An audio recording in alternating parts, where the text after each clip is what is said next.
1971 Indo Pak വാർ നിങ്ങൾ ഓർക്കുന്നുണ്ടോ?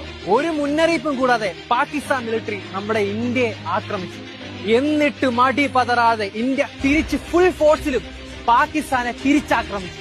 ഇന്ത്യയുടെ തിരിച്ചടി താങ്ങാൻ കഴിയാതെ ഒറ്റയ്ക്കൊന്ന് പിടിച്ചു നിൽക്കാൻ പോലും കഴിയാതെ പാകിസ്ഥാൻ അന്നത്തെ വൻ ശക്തികളായ അമേരിക്ക, ബ്രിട്ടൻ, ചൈന എന്നിവരുടെ സഹായം തേടുകയാണ്. അങ്ങനെ ഈ 4 കൂട്ടരും ഒരുമിച്ച് നമ്മുടെ ഇന്ത്യയെ ആക്രമിക്കാൻ തുടങ്ങി. ഇന്ത്യയെ യുദ്ധം തോറ്റുകൊടുക്കണമെന്ന ആവശ്യമായിട്ട് ബ്രിട്ടനും അമേരിക്കയും ഇന്ത്യൻ കടൽ തീരങ്ങളിലേക്ക് യുദ്ധ കപ്പലുകളുമായി അടുത്തു. ശരിക്കും പറഞ്ഞ ഇന്ത്യക്കെതിരെ ഒരു ലോകത്തിന്റെ പകുതിയോളം യുദ്ധത്തിന് വന്ന സമയങ്ങളായിരുന്നു അത്. എന്നാൽ നിസ്സഹായരായി ഒറ്റപ്പെട്ട് നിന്ന് നമ്മുടെ ഇന്ത്യയെ സഹായിക്കുവാൻ അന്ന് ഒരേ ഒരാളെ ഉണ്ടായിരുന്നുള്ളൂ, റഷ്യ.